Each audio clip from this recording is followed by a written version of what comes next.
Low ಮಚ್ಚ ಇವಾಗೆಲ್ಲ ಮಕ್ಳು ಬೋಳಿ ಮಕ್ಳು ಆಗ್ಬಿಟ್ಟವ್ರಪ್ಪ. ಓದೋದು ಬರೀ ಅದೇನು ಮಾಡೋದೇ ಇಲ್ಲ. ನಮ್ ತಾತ ಮುತ್ತಾತನ ಕಾಲದಲ್ಲೆಲ್ಲ ದಿ ಬೆಟ್ಟ ಗುಡ್ಡ ಎಲ್ಲ ದಾಟ್ಕೊಂಡು ಹೋಗಿ ಓದ್ಕೊಂಡ್ ಬರ್ತಾ ಇದ್ರು. ಓ ಮಚ್ಚ ಹಲೋ ನಮ್ ಮುತ್ತಾತ ಗುಡುಗು ಮಿಂಚು ಬತ್ತಿತ್ತಲ್ಲ ಅದ್ರಲ್ಲೇ 2-3 ಚಾಪ್ಟರ್ ಓದ್ಬಿಡೋರು.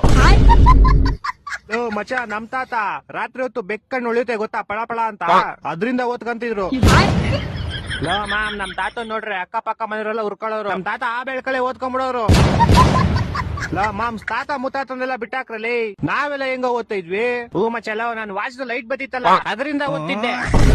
ಹೊಟ್ಟೆ ಎಷ್ಟು ಉರ್ಸ್ತಾವ್ರ ಮಾಮ್ ನಾನು ಕಲ್ನ ಒಂದಕ್ಕೊಂದ್ ಹೊಡೋರೆ ಬೆಂಕಿ ಕಿಡಿ ಬತ್ತಿತ್ತಲ್ಲ ಅದರಿಂದ ಓದ್ತಿದ್ದೆ. ಎಂತ ದೊಡ್ಡ ತಿಕ್ಕಲು ಕುಡುಕ್ ನನ್ ಮಕ್ಳು. ಮಚ್ಚ ನಮ್ಮ ಮನೇಲಿ ನಾನು ರಿಮೋಟ್ ಲೈಟ್ ಬರುತ್ತಲ್ಲ ಆ ಲೈಟ್ ಇಂದ ಓದ್ತಾ ಇದ್ದೆ.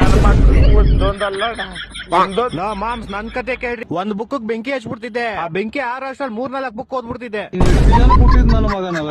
ಒಂದ್ ತಪ್ಪ ಮಾಡ್ಬಿಟ್ಟೆ ನೀನು. ಏನ್ ತಪ್ಪ ಮಾಡ್ಬಿಟ್ಟೆ? ನಿಂಗೆ ನಿಮ್ ತಾತಂಗೆ ಓದಕ್ ಇಷ್ಟೊಂದ್ ಚೂಳಿದಿದ್ರೆ ಒಂದ್ ಕ್ಯಾಂಡ್ಲ್ ತಗೊಂಡ್ಬಿಡ್ಬೇಕಾಯ್ತು. ಅಕ್ಕ ನಿಂಗೆ ನಿಮ್ ತಾತಂಗೆ ಓದ್ಬೇಕಂತ ಅಷ್ಟೊಂದ್ ಚೂಳಿದಿದ್ರೆ ಬೆಳಗ್ಗೆ ಹೊತ್ತೇನ್ ತೆರಿತಿದ್ರ? ಬೆಳಗ್ಗೆ ಹೊತ್ತು ಓದ್ಕೊಬೇಕಾಯ್ತು.